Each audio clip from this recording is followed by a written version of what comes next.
Bonjour et bienvenue à ce cours biblique présenté par l'Église chrétienne évangélique En Chemin. Votre animateur, Réal Gaudreau, pasteur.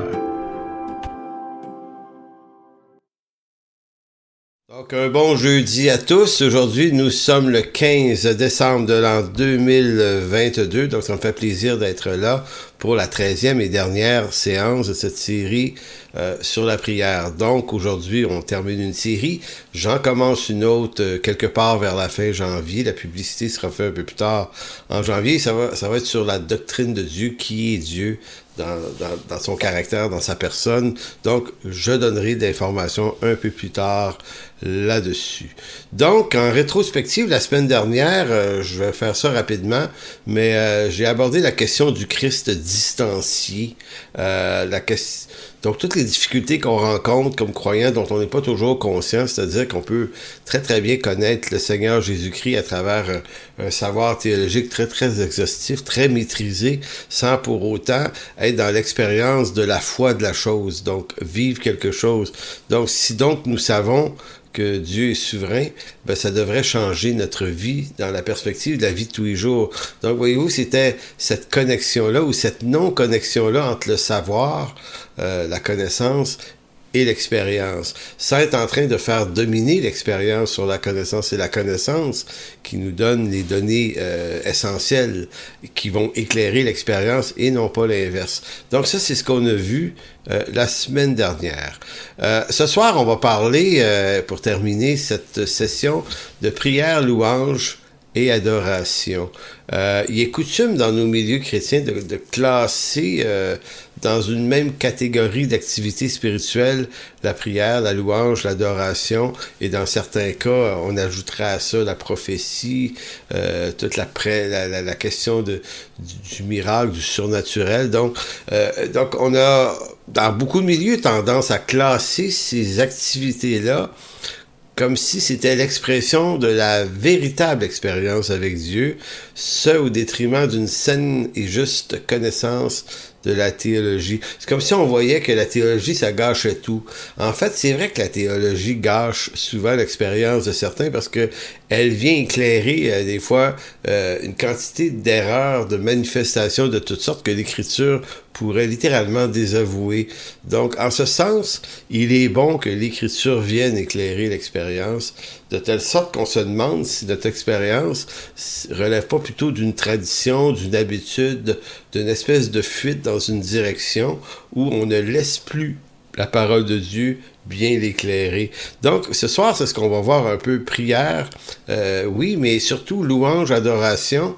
On va comprendre que ce sont des activités, des thématiques qui sont distinctes dans l'Écriture. C'est pas la même chose, la louange et l'adoration. Donc, on va regarder ces sujets-là d'un peu plus près. Et on va finalement, en deuxième partie, s'intéresser tout spécialement à l'expression qui revient dans les psaumes et dans l'Apocalypse, le cantique nouveau. De quoi on parle lorsqu'il est question d'un cantique nouveau dans l'Écriture? Parce que si un cantique nouveau, ça laisse entendre qu'un cantique ancien, donc il y a quelque chose d'autre avant. Donc on va essayer de voir ça, puis voilà, c'est vraiment intéressant comme sujet. Donc, lorsqu'on observe l'observation de la musique et la louange dans nos milieux évangéliques, on découvre que la normalité qui s'est installée au cours des, peut-être, je dis 40 dernières années, parce que c'est ma génération, on a fini par en faire une pratique qui tend à s'éloigner de ce que l'Écriture en dit vraiment. Donc, c'est intéressant de faire un effort, de revenir à l'Écriture, puis d'examiner toute chose. Et parmi les expériences qu'on fait, ben, on examine toute chose, on retient ce qui est bon, mais on doit toujours laisser l'Écriture éclairer et faire le choix, des fois, d'une appréciation ou d'un renoncement, si tant est qu'il faut renoncer à certaines choses parce que l'Écriture les défend pas. Donc, adoration et louange. Je vous posais la question, quelle est la différence entre adoration ou louange, ou qu'est-ce que la louange, qu'est-ce que l'adoration? Probablement que nombreux seraient ceux qui répondraient que c'est un peu la même chose. Lorsqu'on évoque l'idée de l'adoration et de la louange, on a un imaginaire. Tu sais, on imagine des gens qui, les yeux fermés, les mains dans les airs, c'est très, très correct de le faire comme ça, là, mais qui chantent des louanges et puis qui sont concentrés sur Dieu, sur la présence de Dieu. Et on pourrait même peut-être penser que l'adoration, c'est un degré plus profond de louange. Comme s'il y a la louange ordinaire, et là, on peut entrer en adoration. Donc, ça devient comme plus précieux, plus riche, plus important. Maintenant, est-ce que l'Écriture défend ça? Parce que c'est ce qui est perçu dans les églises, et c'est même des fois ce qui est enseigné. Maintenant, dans l'Ancien Testament, l'adoration ne fait jamais référence au chant. Ça va peut-être vous déranger d'entendre ça. La louange fait référence quelquefois, ou souvent au chant, mais pas l'adoration. En d'autres mots, louange et adoration, c'est deux choses quand même pas mal différentes, qui peuvent se recouper, mais c'est pas la même chose. Donc,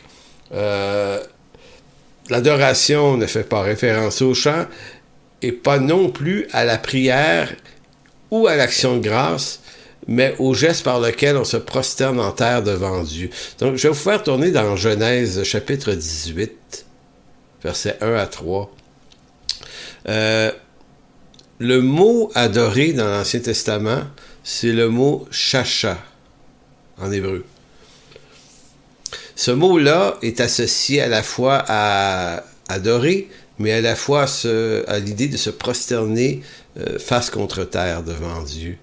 Et vous voyez ici, c'est l'expérience d'Abraham. L'Éternel lui apparut parmi les chênes de Mamré. Comme il était assis à l'entrée de sa tente pendant la chaleur du jour, il leva les yeux et regarda, et voici 3 hommes étaient debout près de lui. Quand il les vit, il courut au-devant d'eux, puis depuis l'entrée de sa tente, se prosterna en terre et dit, « Seigneur, si j'ai trouvé grâce à tes yeux, ne passe point, je te prie, loin de ton serviteur. » Bon, ici, on sait qu'il y avait ce qu'on appelle une théophanie, l'ange de l'Éternel, qui littéralement, ce qu'on comprend, c'est que comme une visite de Dieu sous forme d'un ange, et il semble bien que l'apparence de ce personnage est quelque chose qui frappe les regards, puisqu'à chaque fois que l'ange de l'Éternel passe quelque part, il y a comme cette réaction, cette crainte qui saisit les gens qui le voient, et ce que font-ils? Ils se prosternent en terre, chacha. Maintenant, le verbe prosterner, chacha, veut dire aussi adorer. Donc déjà, ça nous renseigne sur l'idée que l'adoration, en tout cas pour eux, c'était pas des chants, là. C'est pas de la réjouissance. Ça peut en être, mais c'est presque des fois la peur. J'ai déjà fait une étude où j'allais chercher beaucoup de versets où le mot chacha revient et c'est souvent même une crainte effrayante de Dieu. C'est de la peur, là. C'est littéralement, là, c'est une quête de grâce pour être secouru. Donc, c'est heureux, mais c'est heureux au sens de la crainte de l'Éternel, donc on chante pas.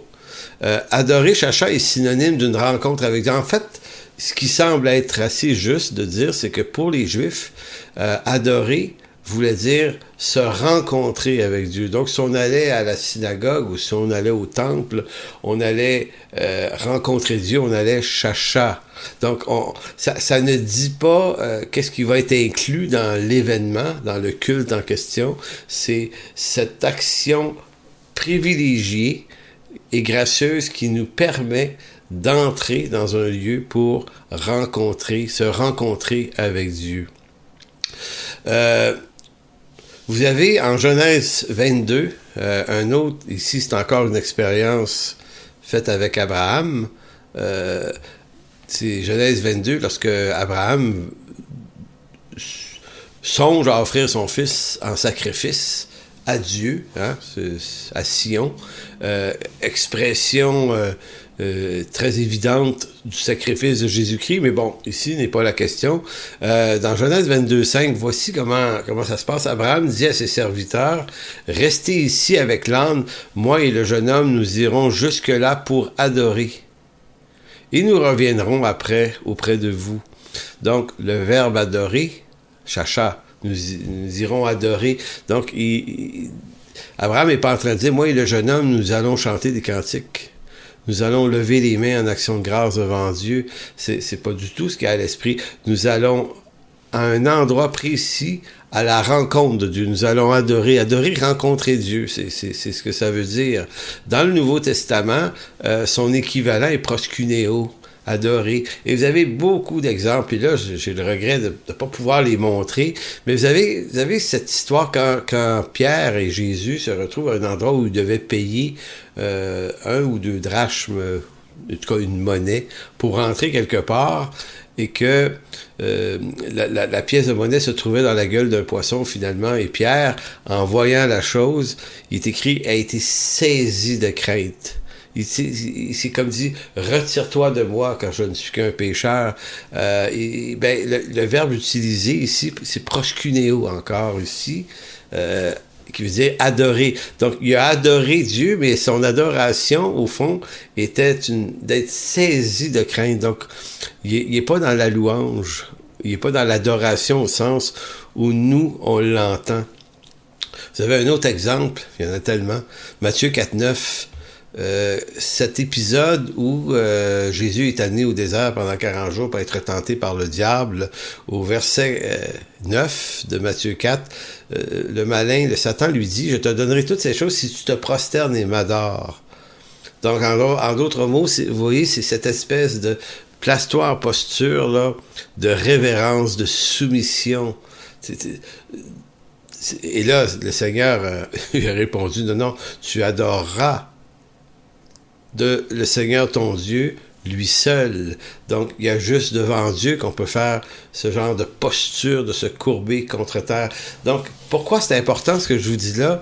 Mais parce que c'est ce que l'Écriture en dit de l'adoration. Donc, quand on dit à notre Église qu'on va avoir un culte d'adoration, nous, on entend souvent par là un culte de louange, de chant et de cantique, alors que l'adoration englobe plus large que ça, c'est notre rencontre avec Dieu. Donc, si on disait « dimanche, je vais à l'église pour adorer », ben ça serait plus dans le sens « j'y vais pour rencontrer le corps de Christ ». Donc, ça précise pas exactement ce qui va se passer.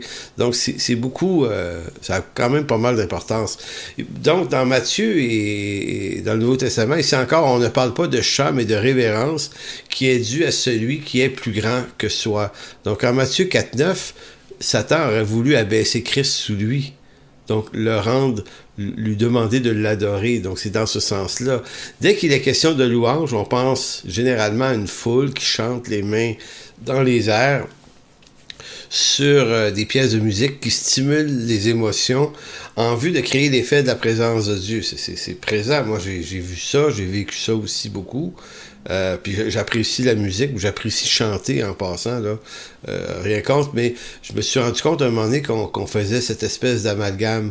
S'il y a de l'émotion et si le chantre ou le prédicateur est capable de, en élevant la voix, par l'usage de mots, d'expressions, de stimuler quelque chose, il va passer une vibe dans la foule, et là, on va se dire que ça, c'est Dieu qui est tout à coup présent. Ça pose un problème parce que l'Écriture ne propose pas ça. C'est nous qui proposons ça et on fait amalgame émotion-Dieu. S'il y a de l'émotion, s'il y a du ressenti émotionnel, ça doit être qu'il y a Dieu. Maintenant, la musique étant un stimulateur d'émotion. Si vous avez déjà remarqué le spectacle que Céline Dion donnait à Las Vegas il y a de nombreuses années, la musique était tellement riche, bonne, la voix de cette chanteuse est tellement magnifique et grandiose que les gens pleurent en l'écoutant. Maintenant, est-ce que ça signifie que Dieu est là parce qu'il pleure? Non, c'est que la musique est vecteur d'une stimulation émotionnelle. Donc, il faut pas garder la tête froide devant ça. S'il y a une émotion à vivre, vivons-la, mais ce que je veux dire, c'est que on ne peut pas dire l'émotion égale Dieu vient d'arriver ici. Donc, dans bien des cas, les chants sont conjugués. Ça, c'était très, très intéressant. J'avais écouté une étude de Madame Madame Djabala, il y a plusieurs années, qui est musicologue, et qui nous faisait comprendre que une bonne partie des chants qu'on fait aujourd'hui dans notre génération, elle les disait freudiens. C'est-à-dire, c'est très, très centré sur soi. Et lorsqu'on regarde les recueils de chants récents, les chants chrétiens récents, il y a beaucoup c'est beaucoup centré sur nous. Oui, il y a Dieu dans ça, mais c'est moins une révérence à Dieu, à élever ses hauts faits à lui, qu'être en train de lui dire de faire quelque chose pour moi, chanter mon engagement, je veux ceci, je ferai cela pour toi, Seigneur. Donc, on est dans le je, le nous, alors qu'une louange devrait élever le nom de Dieu. En réalité, il n'est pas supposé d'être question de nous. Il est supposé d'être question de Dieu. Dans la louange, il peut y avoir des chants qui sont artistiquement faits pour parler de nous aussi, notre rapport à Dieu, notre engagement, notre repentance. Tout ça, ça peut être chanté tout à fait aussi. Mais souvent, dans la louange, on ne distingue pas ces choses-là. Donc, le pronom « je » est de plus en plus utilisé. Maintenant, qu'est-ce que ça signifie? Donc, ça veut dire que plusieurs de nos chants recèlent quelque chose qui résonne un peu avec l'esprit narcissique du temps présent. On est dans un monde qu'on appelle l'hypermodernité. L'hypermodernité, c'est le ressenti absolu. Je suis ce que je ressens. Il se passe juste une chose, c'est ce que je ressens. Et c'est moi, c'est pour moi. C'est comme ça qu'on comprend la vie aujourd'hui.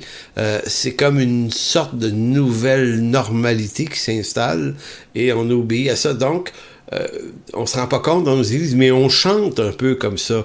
Là, je pensais dire que tous nos chants sont comme ça. Je pensais dire que toutes les églises font ça. C'est pas à moi d'en juger, mais c'est là, c'est présent. Et il y a quelque chose dans ça qui pose un problème. On aime louer davantage le Seigneur pour l'effet extatique que ça peut produire en nous que pour la louange réelle à Dieu. Donc, Dieu n'est pas moins loué, même s'il n'y a pas tant d'émotions. C'est la vérité du cœur qui exprime à Dieu son amour pour de vrai, qui est l'expression d'une louange. En d'autres mots, la louange, c'est une attitude de reconnaissance devant Dieu. Je vais vous le dire comme ça, là. La louange, c'est en quelque sorte l'extension de la communion avec Dieu. Lorsqu'on va en église le dimanche et qu'on chante des cantiques et qu'on élève le Seigneur, on n'est pas en train de faire arriver quelque chose, on est en train de vivre en communauté ce que nous devrions normalement vivre en individualité durant la semaine. Donc, c'est la continuité de... Lorsque je remarque que les croyants recherchent la louange à l'église comme étant le moment. Il leur faut ce moment. J'ai vu ça des fois, des gens disaient « Moi, ça me prend ce moment-là. » Mais tu dis « Ouais, mais tu peux le prendre chez vous, ce moment-là. » Oui, mais j'ai besoin... Je comprends l'appréciation de vivre en communauté, des centaines de voix qui élèvent le nom du Seigneur. C'est magnifique, c'est beau.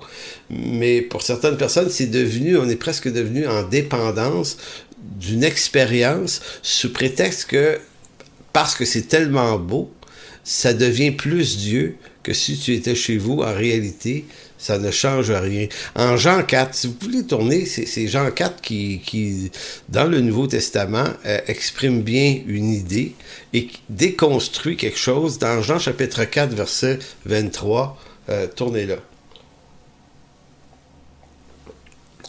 Vous avez dans Jean 4 la rencontre de Jésus avec cette femme au puits de Jacob, hein?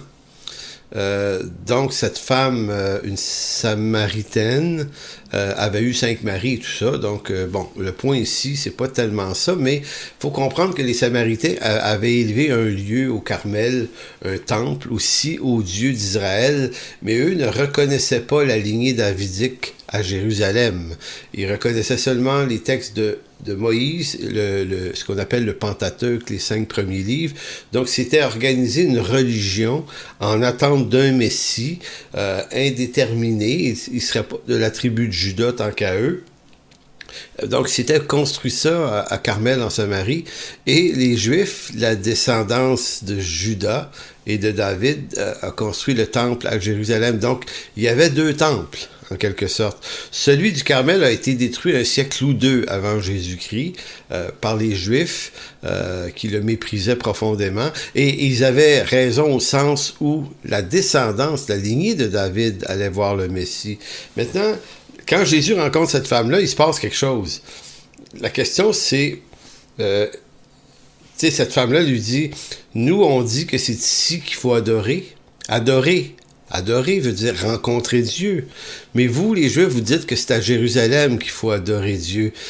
Est-ce qu'elle est en train de dire... nous, on veut chanter ici, vous autres, vous voulez chanter là-bas. Ce qu'adorer veut dire louer Dieu et chanter des cantiques. Non, c'est vraiment dans l'expression, nous croyons qu'on doit rencontrer Dieu ici, sur cette montagne. Vous pensez, Juifs, que vous devez le rencontrer sur cette montagne à Jérusalem. Et c'est là que Jésus lui répond, verset 23, « Mais l'heure vient, et elle est déjà venue, où les vrais adorateurs adoreront le Père en esprit et en vérité, car ce sont là les adorateurs que le Père demande. Dieu est esprit, et il faut que ceux qui l'adorent en esprit et en vérité. » Moi, j'ai quelquefois entendu des prédicateurs ou des chantres utiliser ce texte-là pour essayer de crinquer, si on veut, un moment de louange et utiliser le concept de l'adoration au sens de la louange en citant ce texte. Les vrais adorateurs l'adorent en esprit, suggérant que c'est un phénomène extatique, c'est une plénitude de l'esprit soudaine par une seconde expérience ou une troisième expérience. L'Esprit Saint vient et là, on va rentrer dans une vraie adoration en esprit et en vérité. Donc, on utilise ce texte en termes d'une expérience, alors que ni Jésus ni cette femme sont en train de dire cela. Adorer voulait dire, est-ce qu'on le rencontre ici ou est-ce qu'on le rencontre là-bas? Et Jésus dit, l'heure vient que ça va être ni ici, ni là-bas. Ça va être en esprit et en vérité. Donc, en esprit, en référence, parce que l'évangile de Jean, où ça se trouve, nous parle beaucoup du Saint-Esprit qui doit venir. Et dans Jean 3,5, Jésus avait dit à Nicodème, en vérité, je te le dis, si un homme ne naît d'eau et d'esprit, il ne peut entrer dans le royaume de Dieu. Donc, les vrais adorateurs, ceux qui vont pouvoir rencontrer et communier avec Dieu, ce seront la race de ceux qui sont les nés de l'Esprit, les nés de nouveau. Esprit par le Saint-Esprit et en vérité, Jésus étant le chemin, la vérité, la vie, c'est de lui dont il s'agit. Donc, les vrais adorateurs vont le faire par Jésus. Ça distingue la nouvelle alliance de l'ancienne. Dans l'ancienne alliance, tout Israël passe les mâles 8e jour par la circoncision, sont rattachés à cette alliance, même s'ils ne sont pas sauvés, puisque en Israël, c'est un reste selon l'élection de la grâce, qui sont à travers les générations sauvés de toute façon. Mais dans l'Église, ça change. Dans l'Église, c'est l'affaire des nés de nouveau seulement. Toutes nos familles sont là autour de nous. Même des gens peuvent venir à l'Église sans pour autant appartenir de facto à cette alliance en Jésus-Christ. Donc, en esprit et en vérité, exprime une appartenance très précise à Dieu. Donc, c'est pas de louange dont il est question ici. Donc, la louange, c'est davantage l'expression de notre reconnaissance à Dieu. Donc, c'est pour ça qu'il faut la distinguer, louange et adoration. Adoration veut dire se rencontrer avec Dieu. Louange, c'est l'expression de notre reconnaissance à Dieu. Et, je vais le dire comme ça peut aussi se chanter. Ah, oui, parce que dans nos milieux, encore là, louange égale chant. Alors que dans l'Écriture, louange égale reconnaissance à Dieu. Donc, on n'a pas besoin de chanter pour être reconnaissant à Dieu. Notre reconnaissance à Dieu devrait s'élever à tous les jours. Mais ça peut se faire par des chants aussi. Et c'est là que quelquefois, on a ce qu'on appelle des chants de louange. Mais dans une église, tout chant n'est pas forcément de la louange. Il peut aussi être de l'instruction. Et d'ailleurs, si vous allez dans Éphésiens 5, on va voir 2 textes, Éphésiens et Colossiens, comment l'apôtre Paul définit les chants. Comment chantaient-ils, eux, les croyants de la première génération? Éphésiens 5, 19, Paul dira « Entretenez-vous par des psaumes, par des hymnes et des cantiques spirituels, chantant et célébrant de tout votre cœur les louanges du Seigneur. Rendez continuellement grâce pour toutes choses à Dieu, le Père, au nom de notre Seigneur Jésus-Christ. » Donc ici, vous avez le chant et la célébration de la louange. Mais voyez-vous, Paul élève l'idée que ça se fait par des hymnes, par des psaumes et des cantiques spirituels. Des hymnes, si on parle de psaumes, on parle des psaumes de la Bible. Les cantiques, un cantique ici, là, c'est une ode, un poème qui fait l'éloge de Dieu. Rien à voir avec moi, là, puis mon vécu aujourd'hui, là. Un hymne, hymnos, qui était un chant de louange qui souligne les hauts faits de Dieu. Donc, les psaumes, c'est ce que la Bible donne déjà comme écrit sur Dieu. Un cantique, c'est qui fait un éloge à Dieu, et un hymne qui accorde une louange qui souligne les hauts faits de Dieu. C'est pas pour nous, c'est pour Dieu. Maintenant, l'apôtre Paul nous dit de s'entretenir de ces choses, au détriment de ne pas s'entretenir juste de soi-même. En Colossiens, il dit quelque chose de très semblable, mais il ajoute des détails. Colossiens 3,16 va dire que la parole de Dieu habite parmi vous abondamment. Et voyez comment dit-il de le faire. Instruisez-vous, didasco, l'instruction, didasco, instruisez-vous, et exhortez-vous, noutétéo, avertir, s'exhorter. Donc, instruisez-vous et exhortez-vous les uns les autres en toute sagesse. Par quel moyen? Par des psaumes, des hymnes et des cantiques. Il reprend la même formulation, psaumes, hymnes et cantiques, chantant à Dieu de tout votre cœur sous l'inspiration de la grâce. Bon, donc on le voit assez clairement dans ces 2 textes de Paul, et il n'y en a pas vraiment beaucoup d'autres dans le Nouveau Testament. Là, toute ce qui est devenu la musique et la louange au 21e siècle, par rapport à ce que l'Écriture en dit, vraiment, c'est assez phénoménal comment on a pu construire un building énorme avec quelques textes qui sont pourtant très très clairs. On le voit clairement dans ces textes, non seulement les chants instruisent, mais mieux encore, ils exhortent par le rappel des vérités bibliques. Donc, la louange et le chant pour Paul, c'était une instruction aussi. Ça pouvait être et ça devait être une exhortation et une instruction.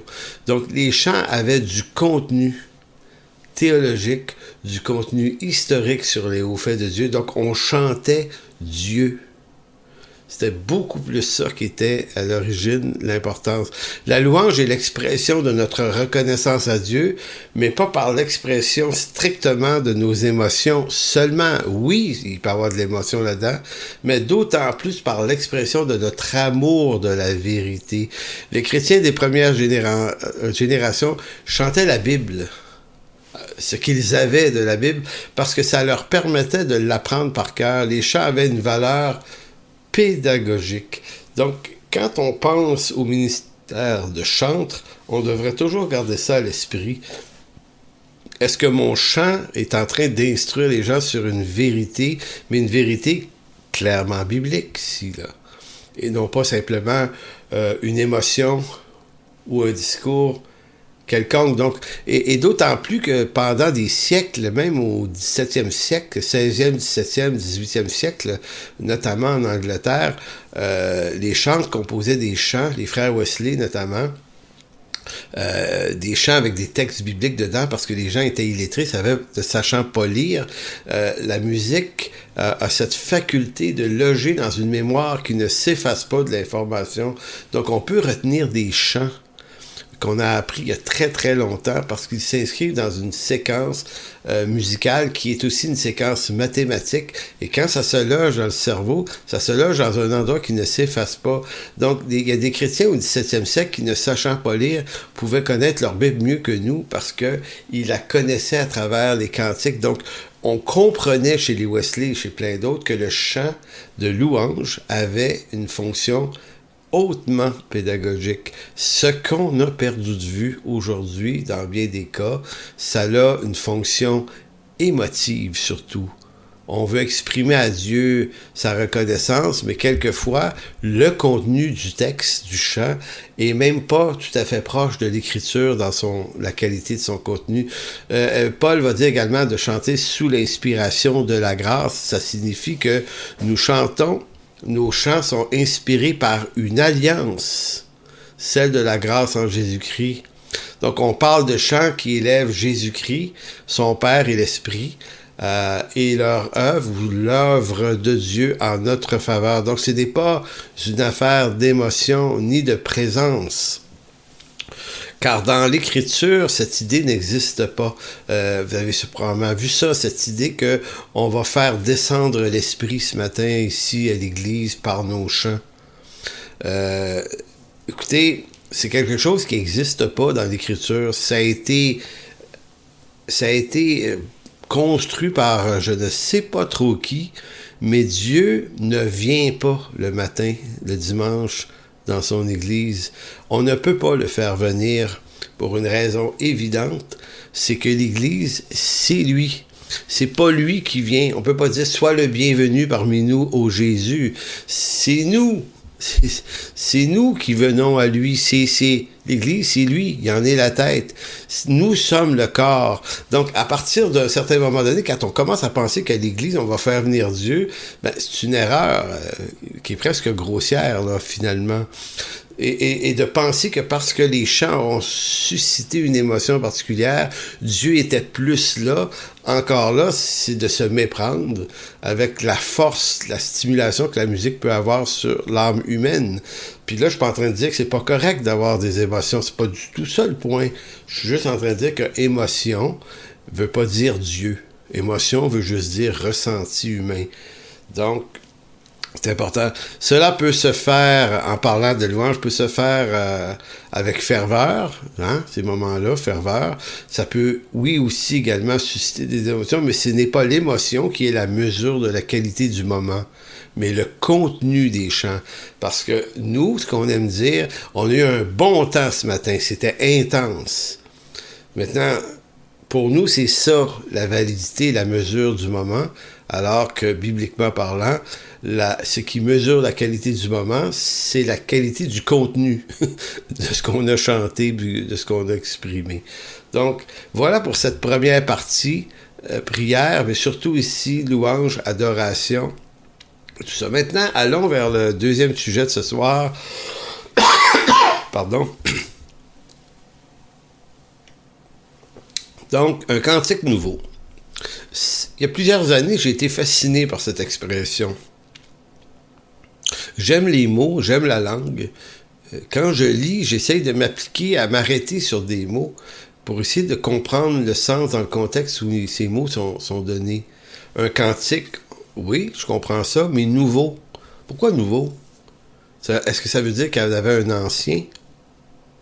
Dans le psaume 40, versets 3 et 4, vous savez, le psalmiste qui va dire « Il m'a retiré de la fosse de destruction, du fond de la boue. Il a établi mes pieds sur le rocher. Il a affermi mes pas. Il a mis dans ma bouche un cantique nouveau, une louange à notre Dieu. Beaucoup l'ont vu et ont eu de la crainte et se sont confiés en l'Éternel. » Le psaume 40 recèle quelque chose de prophétique puisqu'il est messianique.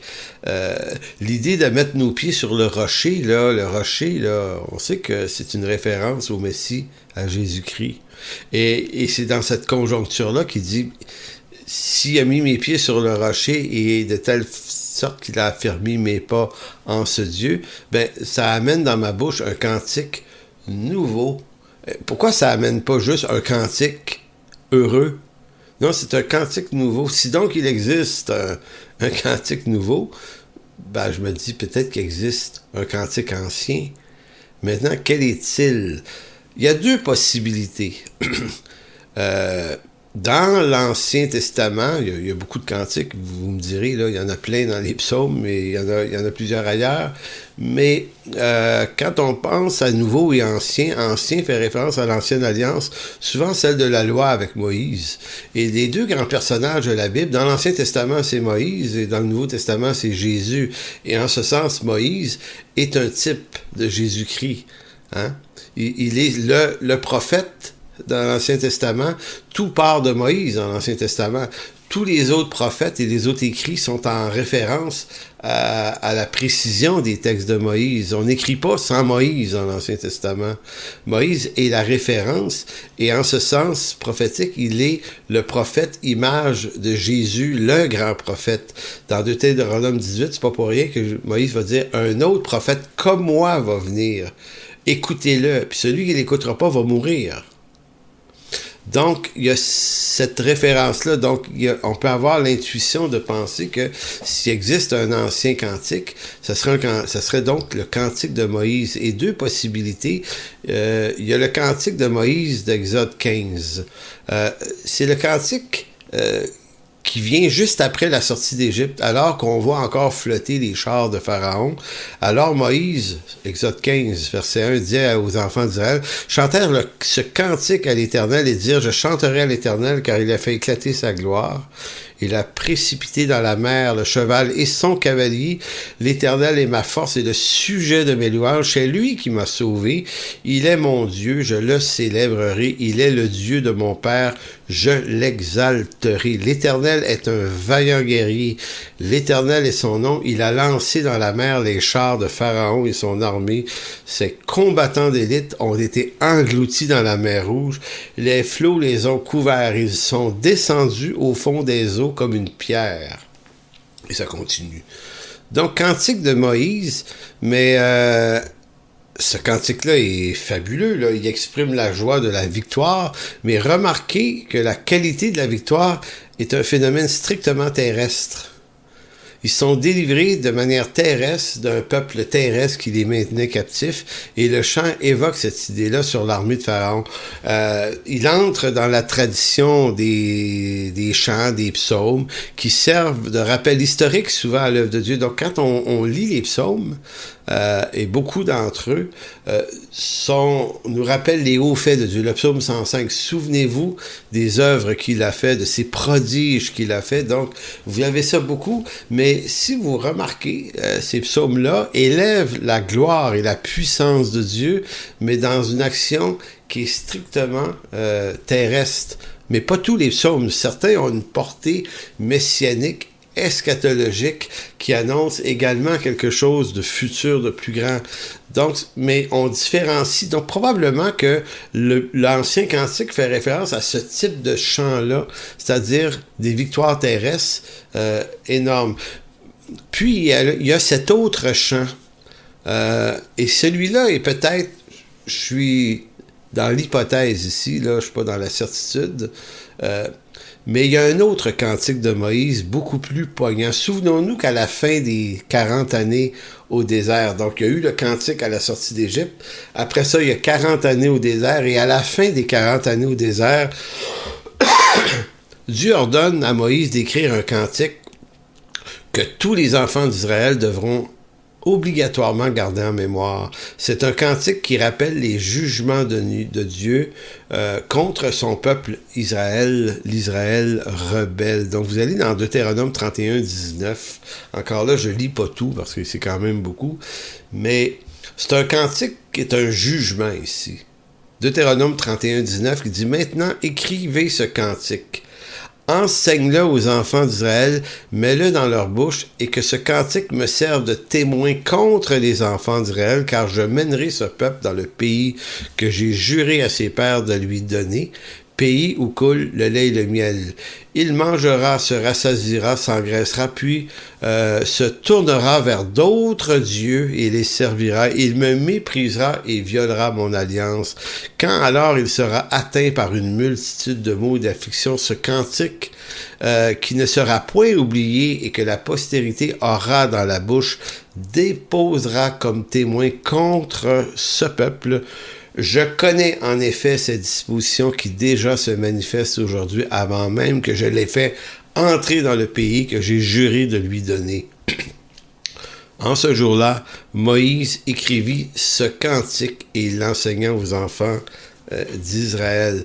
Donc, vous remarquez, ce cantique a été écrit par Moïse et peut-être que s'il y a un cantique ancien, c'est peut-être celui-là. Donc, s'il y a un nouveau cantique, un cantique nouveau, il est probablement nouveau dans son rapport avec l'ancien cantique. Maintenant, ça nous dit ce que pourrait être l'ancien cantique, mais qu'est-ce que le nouveau, donc? Donc, allons dans Apocalypse 15. C'est assez intéressant parce que dans ce texte-là, vous allez remarquer que Jean fait référence aux deux cantiques. L'ancien cantique de Moïse et le cantique de l'agneau. Vous voyez comment c'est écrit? Apocalypse 15, 2. Et je vis comme une mer de verre mêlée de feu, et ceux qui avaient vaincu la bête et son image et le nombre de son nom, debout sur la mer de verre, ayant des harpes de Dieu. Et ils chantaient le cantique de Moïse, le serviteur de Dieu, et le cantique de l'agneau en disant: Tes œuvres sont grandes et admirables, Seigneur Tout-Puissant. Tes voies sont justes et véritables, Roi des nations, qui ne craindrait, Seigneur, et ne glorifierait ton nom. Car seul tu es saint, et toutes les nations viendront et se prosterneront devant toi parce que tes jugements ont été manifestés. Voyez-vous l'intérêt, et là, je ne peux pas rentrer dans une étude exhaustive du fait, mais tes jugements ont été manifestés. Souvenez-vous des jugements qui venaient par le cantique de Moïse en Exode, pardon, c'était Exode, c'était pas Exode, c'était Deutéronome 31. Donc, annonçait des jugements de Dieu. Donc, il y a dans l'œuvre de Dieu ces deux cantiques. Un qui annonce les jugements de Dieu contre le péché. Donc, un cantique, je dirais, de jugement et de condamnation, mais suivi d'un autre cantique, le cantique de l'agneau, qui, lui, est le rachat et le pardon. Donc, cantique ancien, cantique nouveau. Le cantique de Moïse est d'abord chanté ici dans Apocalypse 15, en mémoire de la condition de l'homme et du péché et des jugements qui sont attendus pour le péché et sa désobéissance. Puis arrive le cantique nouveau de l'agneau, dans ce même texte, qui devient le nouveau cantique de l'œuvre accomplie par Dieu à la croix.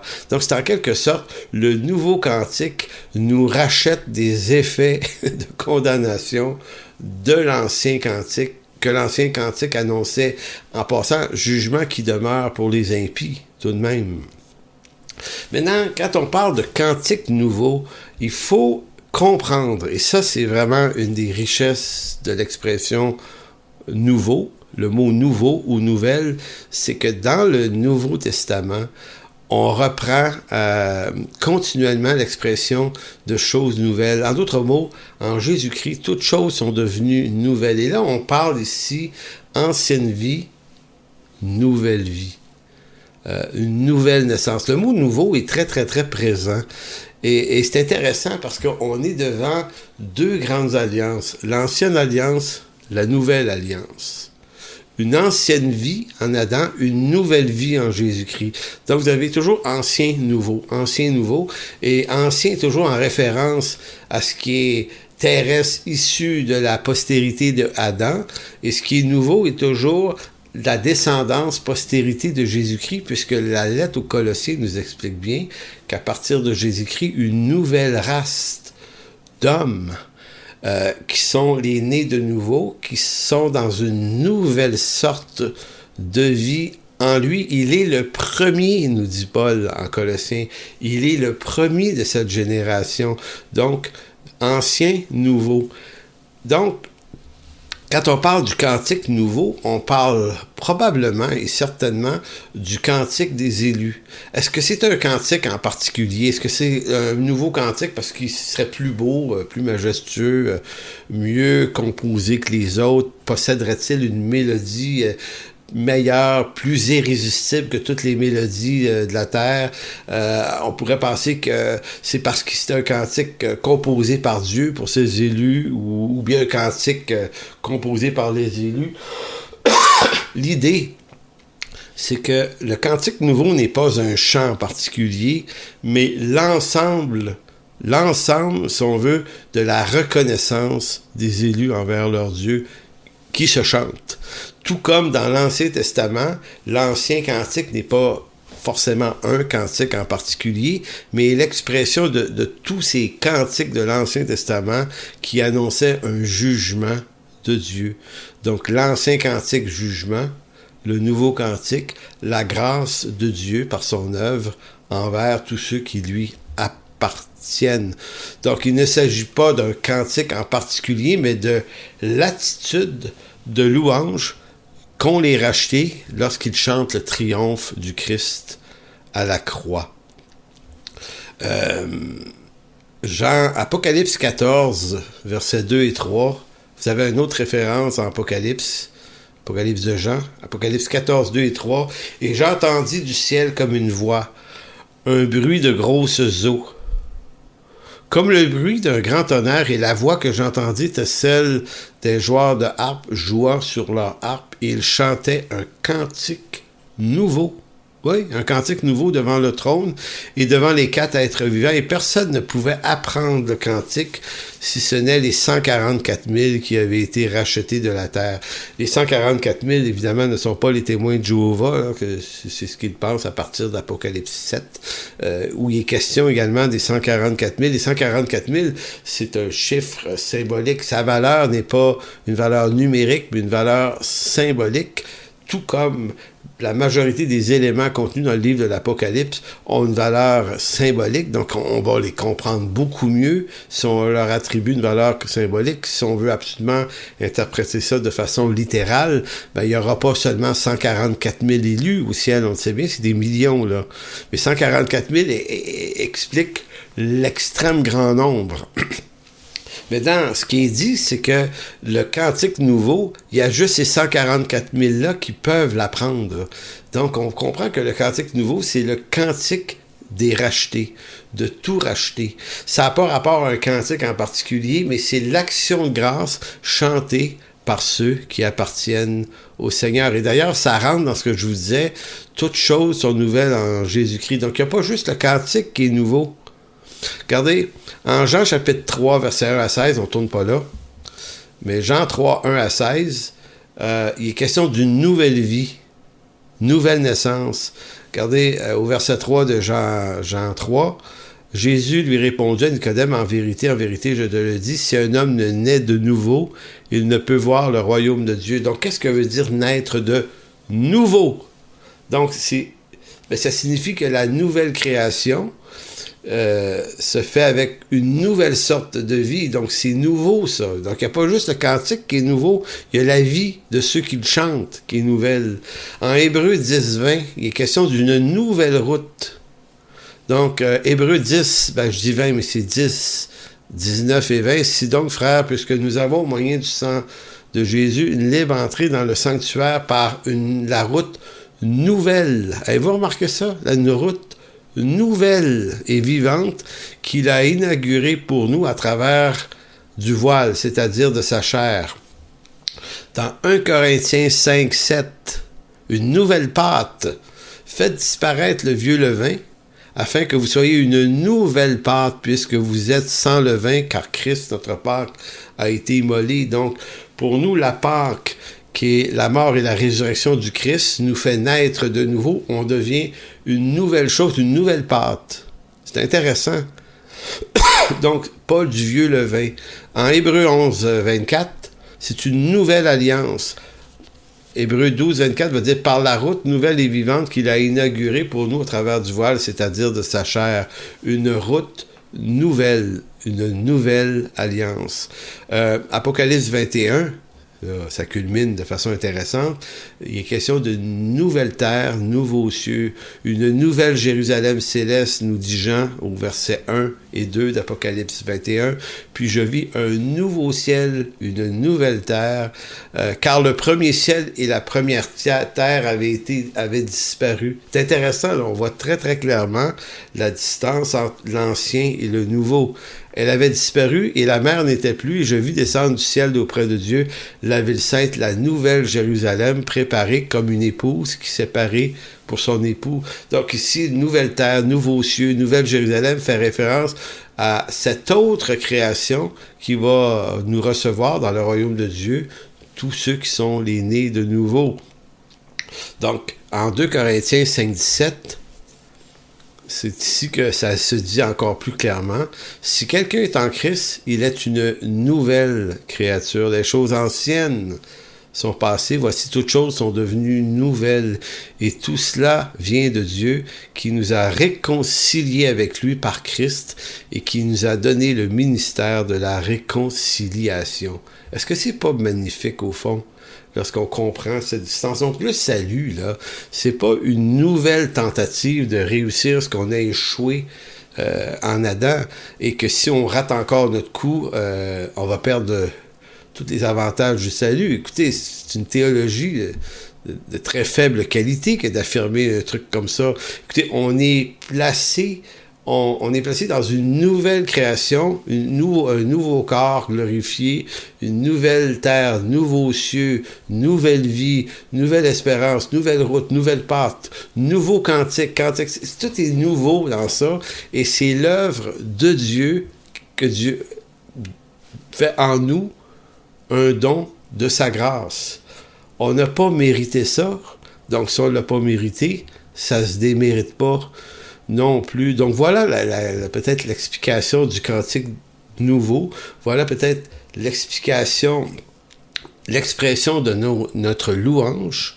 Donc aujourd'hui, si on adore Dieu, si on adore au sens biblique du terme, si on se rencontre avec Dieu, c'est pour la seule condition, pas parce qu'on est pur puis qu'on est saint en nous-mêmes, puisque c'est le Seigneur Jésus-Christ, nous dit Paul en Éphésiens 1:4, il nous a élus avant la fondation du monde pour que nous soyons saints et irrépréhensibles, pas pour que par nous-mêmes nous le devenions, mais pour que lui nous présente à son Père comme tel. C'est son œuvre à lui, puisqu'il nous place dans une nouvelle conjoncture de sainteté qui est le produit de sa vie en nous. C'est nouveau. Donc le cantique de nouveau est la célébration du triomphe de Jésus-Christ qui se différencie de tout ce qui est terrestre. C'est le chant que seuls les élus, les rachetés peuvent chanter de tout leur cœur, car ce cantique ne célèbre pas notre foi, notre fidélité, ne célèbre non plus nos bonnes décisions, pas même nos réussites et les bonnes intentions de notre cœur. Ce cantique nouveau célèbre la fin d'une ancienne vie, d'une ancienne alliance, du vieux cantique et de cette ancienne vie dans la chair en vue d'une nouvelle sorte de vie dans une toute nouvelle création. Alors voilà ce à quoi se conclut cette séance 13 de cette étude sur la prière. Donc je veux prendre le temps de dire un gros merci à tous ceux qui ont suivi cette étude. Évidemment, je sais que cette étude n'est pas complète, mais à la fois, comme je l'avais dit au début, cette étude ne se voulait pas une méthode de prière, mais davantage une réflexion sur la prière, mais aussi et surtout sur la relation, la communion avec Dieu. Ça se voulait un encouragement qui vous est fait à reprendre une habitude de relation avec Dieu, de vous remotiver, de retourner à ces moments avec dans sa parole, dans sa présence, reconnecter avec lui sous l'empreinte de cette grâce qu'il nous fait de pouvoir marcher avec lui. Donc, écoutez, permettez-moi de juste terminer avec un mot de prière afin de remercier Dieu pour la liberté qu'on a dans ce pays de pouvoir faire des trucs comme ça publiquement sans problème. Alors, merci. Merci Seigneur pour cette étude. Merci pour chacun de nous qui l'avons réfléchi, qui l'avons médité ensemble. Seigneur, que ces mots, que ces textes, que tout ce qui a pu être dit, qui est selon ta volonté, puisse servir d'encouragement, d'édification, puisse fortifier la foi, puisse, je dirais, réhabiliter des croyants qui avaient perdu pied, qui avaient perdu espoir, qui avaient perdu l'envie même. Puisses-tu, Seigneur, susciter à nouveau ce désir de te suivre, puisque, Seigneur, c'est pas normal de vouloir te suivre. Il faut que ça soit une œuvre produite par ton esprit en nos cœurs. Alors, merci, Seigneur, de bénir chacun des auditeurs et merci pour le reste des choses en ton précieux nom. Amen. Pour toute information, n'hésitez pas à communiquer avec nous à info@église-en-chemin.com.